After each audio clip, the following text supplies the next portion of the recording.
อะไรครับเอาซ้ำมาอยู่นำอยากฮู้หยังก็ถามอาจารย์อันครับผมขอถามเนี่ยคนเฮานี่ถ้าเฮ็ดบุญหลายๆนี่แล้วไปพ้อความทุกข์แล้วเขาฆ่าตัวตายนี่เขาสิมีสิทธิ์ไปสวรรค์บ่เฮ็ดบุญเขาสิได้รับบ่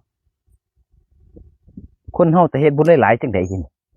ถ้าเขาเฮ็ดทานรักษาศีลอยู่สม่ำเสมอนี่แล้วเขาเกิดมีเรื่องมีหยังจังซี่แล้วเขาฆ่าตัวตายจังซี่เนี่ยอืเขามสิได้รับบุญส่วนบุญของเขาบ่มันก็ต้องรับผลกรรมของเจ้าของนั่นแหล้วเอานั่งปกติก็ได้นั่งขัตมาธิก็ได้นะมันก็ได้รับผลกรรมเจ้าของเฮ็ดอันใดแหละพระพุทธเจ้าก็ว่าบ่ให้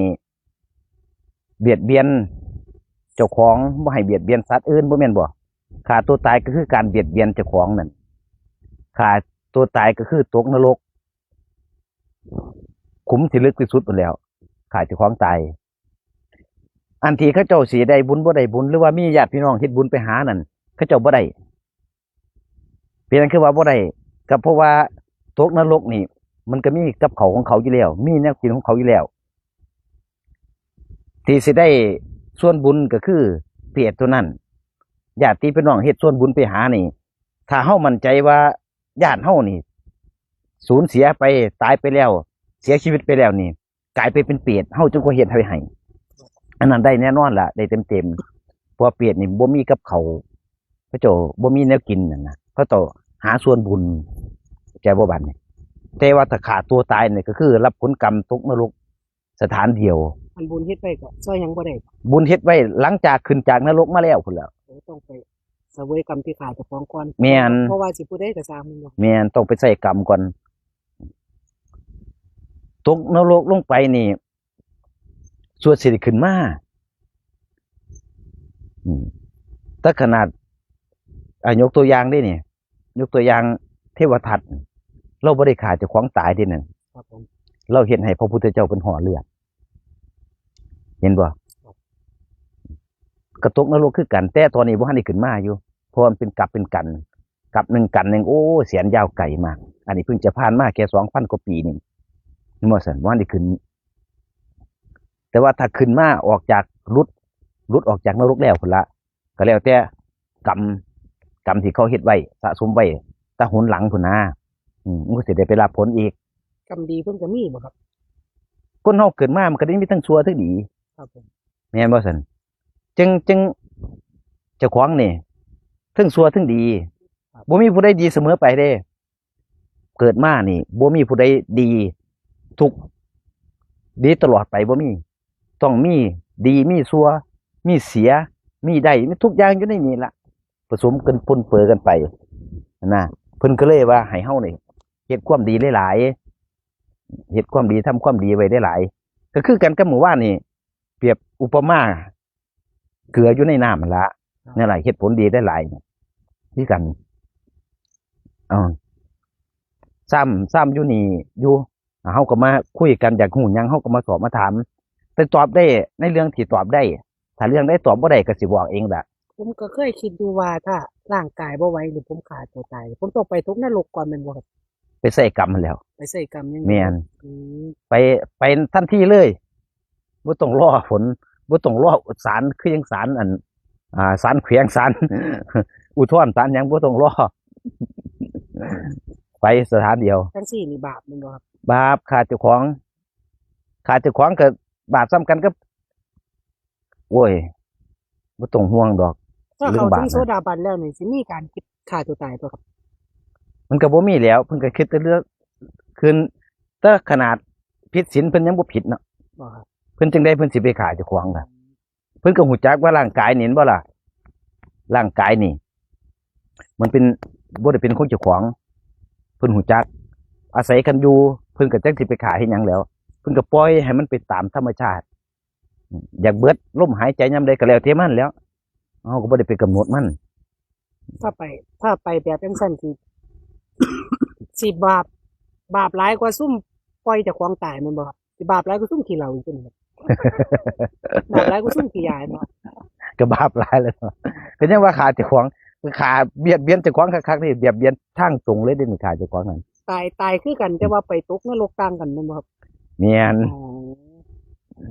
แต่จักสิผู้ใดสิเฮ็ดกรรมดีกรรมชั่วหลายปานใดก็ผลกรรมตกนรกขุมที่เท่าใดมันก็มี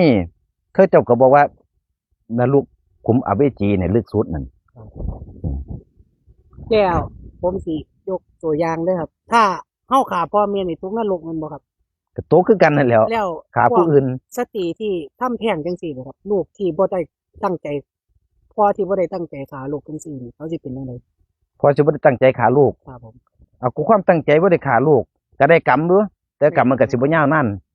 ได้ ผลกรรมคือกันเบิดนั่นล่ะ กรรมสองอย่างนี่ระหว่างพ่อฆ่าลูกกับลูกฆ่าพ่อนี่เท่ากันบ่ บ่ บ่เนาะ ลูกฆ่าพ่อเนี่ยฆ่าบิดามารดา ครับผม มันเขาค่ายที่ว่า มันเป็นกรรมอันที่ร้ายแรงที่สุด พระพุทธเจ้าเพิ่นบ่ให้ฆ่าบิดามารดา มาตุฆาตก็คือฆ่ามารดา บิตุฆาตก็คือฆ่าพ่อฆ่าแม่ ครับผม เป็นกรรมร้ายแรงพระพุทธเจ้าเพิ่นบ่ให้เฮ็ด แล้วถ้าสมมุติวงศาคณาญาติครับคนที่เฮาเลี้ยงเฮามาจังซี่นะครับ อ๋อเลี้ยงเฮามาเพิ่นก็ พ่อซ้ำแม่นี่นะ เพิ่นก็มีบุญมีคุณกับเฮาเนาะ ครับผม แม่นบ่ซั่นมีบุญมีคุณกับเฮาก็ทำเนรคุณ ผมบอกเพื่อซุ่มกำพร้านี่คือ อืมก็บ่ต้องไปบอกเพื่อผู้ใดดอก มันบ่มีดอก ผม ถ้าใจเฮาเป็นกุศลมันบ่มีถามเรื่องเจ้าของดูบัดนี้ถามเพื่อแต่ผู้อื่น นี่แหละครับ ถามเพื่อเจ้าของสิเพิ่นพ่อแม่ผมตายไปหน่อยผมถึงถามนะครับว่า คนที่เลี้ยงมาแล้วเฮาบ่ตอบแทนนี่ถือว่าชั่วแม่นบ่ครับ บ่แม่นบ่เสมอไป ตอนเฮายังคิดบ่ทันได้ บ่เสมอไป แล้วเฮาคิดได้แล้วเฮาบ่ได้ตอบแทนนี่แล้วเฮารู้สึกผิดนี่เขาเอิ้นอีหยังครับ สมมุติว่าเฮาบ่ได้ตอบแทนแม่นบ่ ครับ เฮาใหญ่มาเฮาบ่ได้ตอบแทนเพิ่น ครับผม แต่ว่าเฮามาบวชนี่มาบวชเฮาบวชอยู่ในศาสนา เนี่ยก็ถือว่าเฮาตอบแทนจังได๋เฮาก็ภาวนาเฮ็ดให้เจ้าของรู้จักศีลรู้จักธรรมเฮ็ดให้เจ้าของบ่ไปเบียดเบียนผู้อื่นบ่ไปเบียดเบียนเจ้าของบ่ไปอาฆาตมาดร้ายผู้อื่นอยู่ในกรอบอยู่ในศีลในธรรมนี่อันนี้เฮาก็เพิ่นก็ได้บุญกุศลอีกอย่างหนึงเพิ่นก็ทรงเสียทรงเรียนประงมเฮาก็มาบวชนั่นแหละมันก็ได้เพิ่นก็ได้คือกัน คนที่เลี้ยงคนหนึงสมมุติว่าถ้าเฮาบวชแล้วเนาะสักมื้อหนึงเฮาปฏิบัติไปเรื่อยๆบ่ขาดการปฏิบัตินี่จิตเฮาสูงส่งขึ้นไปจิตเฮามันเจริญขึ้น คนที่เลี้ยงดูปูเสือเฮามาก็เท่ากับว่าเพิ่นส่งเสริมให้ผู้บรรลุธรรมเห็นบ่ซั่นพอเฮาบรรลุธรรมปุ๊บนี่มันก็สิส่งผลไปเบิดนั่นล่ะบ่ได้น้อยก็ได้หลาย แต่ว่าเฮาก็อย่าไปทำลายเพิ่นแต่ทำลายเพิ่นนั่นมันบ่แม่นวิสัยของนักบวชความคิดก็คือกันเด้คิดก็บ่ได้ จังว่ามันไปทางคิดแล้วจัง คิด ว่าก รรมหนักเขาเอิ่นว่ามโนกรรมนะพระพุทธเจ้าเพิ่นให้ฝึกให้ฝนให้กำหนดรู้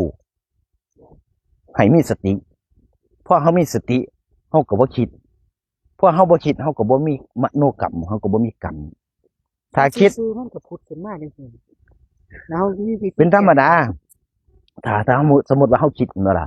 สมมุติว่าเฮาคิดให้เฮาคิดแต่ด้านดีเขาเรียกว่าด้านกุศลด้านความดีเนี่ยแม่ด้านดี คิดว่าเพิ่นเลี้ยงเฮามาจังไดนี่ลำบากปานใดเป็นกุศลแม่แม่น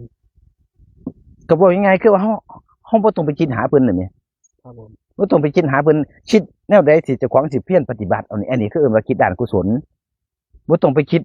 นำผู้เลี้ยงมาบุพการีหรือว่าผู้ปกครองผู้เพิ่นส่งเสียเฮาเรียนบ่ต้องไปคิดหาเพิ่นดอกคิดเอาเจ้าของสิหนทางเจ้าของสิรุดสิพ้นอย่างเงี้ยนั่นแหละคือเอิ้นว่าคิดกุศลถ้าเอาไปคิดหาเพิ่นก็แสดงว่าใจจิตเจ้าของนี่ยังห่วงทางโลกห่วงทางบิดามารดาห่วงทางผู้ปกครองห่วงทางผู้เลี้ยงดูเฮาจิตเฮาสิส่งผลไปทางนั้นแม่นบ่ล่ะ มันบ่แม่นส่งผลมาทางที่ว่าเฮาสิหลุดสิพ้นนะเฮ็ดให้เฮาจิตเฮานี่บอกง่ายๆคือว่าหาวิธีทางให้เจ้าของนี่เข้าถึงธรรมะด้านกุศลอันใดมันเป็นตะกุศลคือความดีนั่นละสิ่งดีๆนี่กุศลนี่มันเป็นสิ่งที่ดีเป็นสิ่งตรงข้ามกับสิ่งบ่ดีนั่นล่ะอันแนวใดบ่ดีเฮาก็อย่าไปคิดสมมุติว่ามันคิดมาเฮาก็ตั้งสติพอมีสติมันก็เซาคิดเองนั่นแหละมันเป็นธรรมชาติย่ำสมมุติว่าเฮาเฮ็ดหยังเพิ่นๆเฮาก็บ่ได้คิดบ่ล่ะ แม่น นั่นล่ะย่ำผิดหยังเพิ่นๆสบายคิดสบายใจเนี่ยอันนั้นเป็นธรรมชาติของเฮาแต่ว่าเฮายังบ่ได้กำหนดซื่อบ่ได้กำหนดรู้มันบ่ได้กำหนดสติซื่อนั่นล่ะเฮาก็เฮ็ดจังซั่นล่ะแต่ว่าเฮานั่งกำหนดรู้เพิ่นให้ฝึกเฮาสิเอาพุทโธมาใส่ก่อนก็ได้ยุบหนอพองหนอมาใส่ก่อนก็ได้หรือสิเอาอานาปานสติมาใส่ก็ได้กายคตาสติก็มาใส่ก็ได้เบิ่งลมหายใจเข้าออกอันเดียวกันเบิดนั่นล่ะกำหนดรู้มันคือกำหนดสตินั่นเนี่ยหูเท่าทันความคิดมีหยังอยู่บ่ถามมีหยังบัดนี้ การบวชเนตรนี่ได้บุญได้กุศลแม่นบ่ครับ ก็ได้เบิดนั่นล่ะก็ได้บุญกุศลกับเฮานั่นล่ะ อันถ้าบวชเข้ามาแล้วบ่ภาวนาบ่นั่งสมาธิเดินจงกรมบ่สวดมนต์ไหว้พระทำวัดเช้าวัดเลี้ยงนี่สิได้ในส่วนไหนครับ ถ้าเฮา ไปได้แน่ไหมเจ้า ถ้าเฮาบ่เอาจังซี่ถามกลับก่อน ครับ เฮาบวชมาเพื่อหยัง จังว่าครับ ผมก็หนีมาบวชนอนบ่มีหม้องไป บ่มีหม้องไป บวชบ่มีหม้องไป ครับ คำว่าบวชบ่มีหม้องไปค่ะก็ถือว่าตัดมันออกวางมันไว้ก่อน จังใดก็อยู่ปัจจุบันนี่เฮาอยู่ในผ้าเหลืองแม่นบ่เฮาก็ตั้งใจเอาใหม่มันเปลี่ยนได้ความคิดของปุถุชนเฮาเปลี่ยนกันได้เฮาตั้งใจอย่างหนึงเผอิญมาถูกจริตอย่างหนึงก็เป็นไปได้บางคนบวชตั้งใจว่าสิบวช7 มื้อจึงหลวงพี่นี่ตั้งใจว่าสิบวชเขาเอิ้นว่าบวชบาบวชแก้บนจังซี่นะก็ยังบวชมาเท่าทุกมื้อนี่เห็นบ่บวชมาเพราะว่าหยังเพราะจิตเฮามันน้อมเอาธรรมะเข้ามาหาเจ้าของฟังธรรมะจากครูบาอาจารย์แน่คุยกับหมู่กับพวกแน่ผู้เพิ่นรู้จักศีลจักธรรมหาครูบาอาจารย์ผู้เพิ่นเพียรปฏิบัติผู้เพิ่นเข้าถึงธรรมะเฮาก็ไปนั่งฟังกับเพิ่นมันก็ซึมซับคำสอนพระพุทธเจ้าที่เพิ่นบอกมานี่เพิ่นก็เอาคำสอนนั่นล่ะบอกมาเพิ่นก็เพียรปฏิบัติจากคำสอนพระพุทธเจ้าเพิ่นก็มาถ่ายทอดให้เฮาฟังเฮาก็ฟังอันใดถือกับเจ้าของเฮาเอาไปนำปฏิบัติเอาไปเฮ็ดเอาไปทำอันใดมันถือจิตกับจริตเจ้าของนั่นนะจริตคือนิสัยเฮานั่นนี่จริตกับนิสัยเฮานั่นล่ะคือกันเฮาก็เอาไปเพียรปฏิบัติเอาบ่ต้องไปคิดเรื่องทางบ้านตัดมันออกไปคิดเอาจากปัจจุบันนี่เฮาอยู่นำผ้าเหลืองนี่ผ้าเหลืองมันหอมแนวไหนไปใส่พระพุทธเจ้าเพิ่นก็วางรากฐานไว้แล้วบาทก็มีเห็นบ่ล่ะจีวรสบงอังสะนี่ก็มี